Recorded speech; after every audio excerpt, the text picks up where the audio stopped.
બનાસકાંઠા જિલ્લામાં ધોધમાર વરસાદથી તારાજી. પાલનપુરમાં વરસેલા 2 ઇંચ વરસાદથી ઠેર ઠેર જળબંબાકારના દ્રશ્યો સર્જાયા.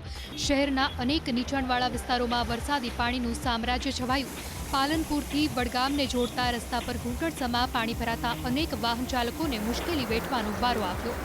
અનેક વાહનો વરસાદી પાણીમાં ફસાઈને બંધ પડ્યા તો પાણી નિકાલની યોગ્ય કામગીરીના અભાવે સ્થાનિકોમાં પણ પ્રશાસનની કામગીરી સામે રોષ જોવા મળ્યો. પાલનપુર, વડગામ, દાતા, અમીરગઢ સહિતના તાલુકામાં પણ ધોધમાર વરસાદ વરસ્યો.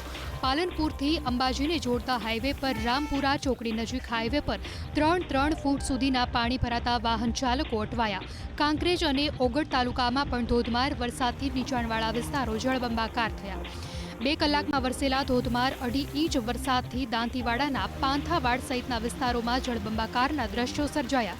નીચાણવાળા વિસ્તારોમાં પાણી ભરાતા રહીશોને મુશ્કેલી વેઠવાનો વારો આવ્યો. યાત્રાધામ અંબાજીમાં વરસ્યો અનરાધાર વરસાદ. અડધા કલાકના વરસાદે આખા અંબાજીને બાનમાં લીધું.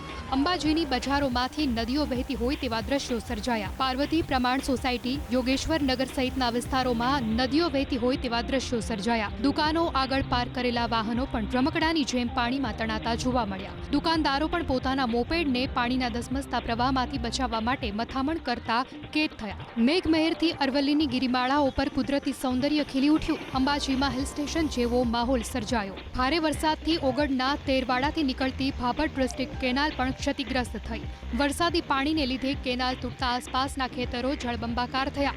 કેનાલનું પાણી ખેતરોમાં ફરી વળતા ઊભો પાક આખો પાણીમાં ગરકાવ થયો. ઘટનાની જાણ થતાં ધારાસભ્ય અમૃતજી ઠાકોરે પણ નર્મદા વિભાગના કર્મચારીઓને આડે હાથ લીધા. નર્મદા વિભાગના કર્મચારીઓને જવાબદાર ઠેરવી અમૃતજી ઠાકોરે ખેડૂતોની જમીન ધોવાણ અને પાક નિષ્ફળનું વળતર આપવાની માંગ કરી. ભારે વરસાદની આગાહીને પગલે સ્થાનિક પ્રશાસન પણ એલર્ટ મોડ પર છે. એસડીઆરએફની એક ટીમને બનાસકાંઠામાં સ્ટેન્ડ બાય રાખવામાં આવી છે.